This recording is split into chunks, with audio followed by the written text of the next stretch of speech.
elit PAN ini bingung antara untuk menetapkan capres antara Ganjar atau Prabowo. Nah, padahal kalau melihat realitas pemilih PAN yang tergambar melalui survei-survei yang telah dilakukan dan kita lihat semua, bahwa mayoritas pemilih PAN ini telah menetapkan keputusannya untuk capres 2024. Mereka telah memilih Anies Baswedan. Dan kami Amanat Indonesia, para pendiri, para deklarator, pengurus, dan juga yang telah berhimpun di Amanat Indonesia telah juga mendeklarasikan bahwa kami semua mendukung Anies Baswedan sebagai calon presiden pada 2024. Dan kami juga meyakini bahwa mayoritas dari pemilih PAN juga akan menentukan ataupun akan menetapkan pilihannya untuk capres 2024 adalah Anies Baswedan. Meskipun elitnya itu dekat dengan Jokowi, dekat dengan Ganjar Pranowo, dekat dengan PDIP, masih banyak juga basis konstituen mereka yang iman politiknya ke calon yang lain. Ada yang ke Prabowo, ada yang ke Anies, ada yang ke Sandi, dan seterusnya, dan seterusnya. Itu fenomena politik biasa dalam politik kita. Nah, ini agak aneh memang elit-elit PAN ini. Dan mereka memilih seseorang berdasarkan kira-kira gesture kekuasaan, pesanan kekuasaan. Kalau Jokowi Ganjar, Ganjar, Jokowi Prabowo, Prabowo. Kelihatannya tidak ada pendirian, padahal akar rumputnya jelas. Mereka mengarah kepada Anies Baswedan.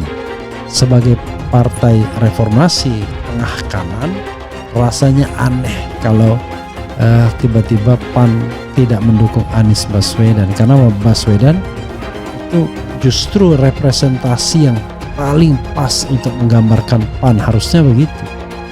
Pertama, PAN lebih banyak golongan Islam perkotaan, tapi kok enggak mendukung Anies. Makanya dalam beberapa survei PAN tenggelam.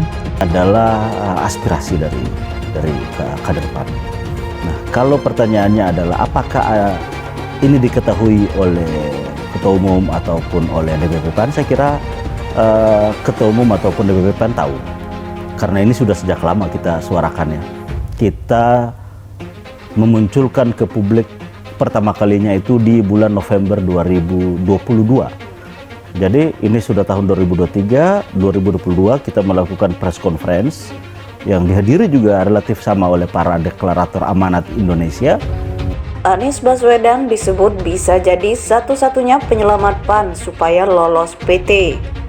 Dikutip dari Warta Ekonomi Jakarta, ahli hukum tata negara Refli Harun mengatakan bahwa calon presiden capres Koalisi Perubahan untuk Perbaikan Anies Baswedan menjadi satu-satunya jalan Partai Amanat Nasional PAN keluar dari krisis.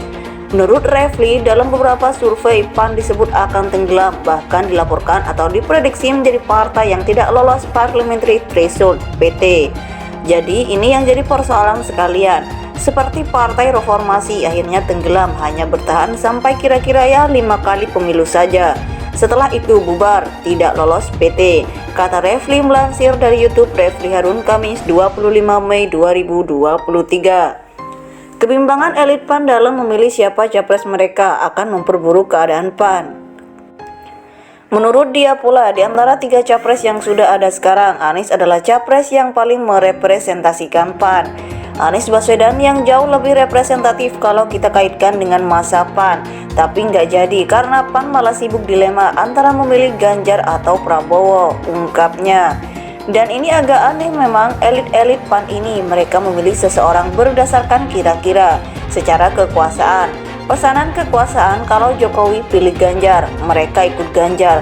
Tapi kalau Jokowi pilih Prabowo, mereka juga Prabowo, jelasnya. Kelihatannya tidak ada pendirian, padahal akar rumputnya jelas, mereka mengarah kepada Anies Baswedan. Apalagi sebagai partai reformasi tengah kanan, ungkapnya. Menurut dia, dengan latar belakang PAN, Anies adalah capres paling cocok untuk didukung. Rasanya aneh kalau tiba-tiba PAN tidak mendukung Anies Baswedan, karena Baswedan itu justru merepresentasi yang paling pas untuk menggambarkan PAN begitu, tutupnya. Ahli hukum tata negara Refli Harun mengatakan bahwa calon presiden capres Koalisi Perubahan untuk Perbaikan Anies Baswedan menjadi satu-satunya jalan Partai Amanat Nasional PAN keluar dari krisis. Antara 3 capres yang sudah ada sekarang, Anies adalah capres yang paling merepresentasikan PAN. Anies Baswedan yang jauh lebih representatif kalau kita kaitkan dengan masa PAN, tapi nggak jadi karena PAN malah sibuk dilema antara memilih Ganjar atau Prabowo, ungkapnya. Dan ini agak aneh memang, elit-elit PAN ini mereka memilih seseorang berdasarkan kira-kira secara kekuasaan. Pesanan kekuasaan, kalau Jokowi pilih Ganjar, mereka ikut Ganjar. Tapi kalau Jokowi pilih Prabowo, mereka juga Prabowo, jelasnya. Kelihatannya tidak ada pendirian, padahal akar rumputnya jelas mereka mengarah kepada Anies Baswedan. Apalagi sebagai partai reformasi tengah kanan, ungkapnya. Menurut dia, dengan latar belakang PAN, Anies adalah capres paling cocok untuk didukung. Rasanya aneh kalau tiba-tiba PAN tidak mendukung Anies Baswedan, karena Baswedan itu justru merepresentasi yang paling pas untuk menggambarkan PAN begitu, tutupnya.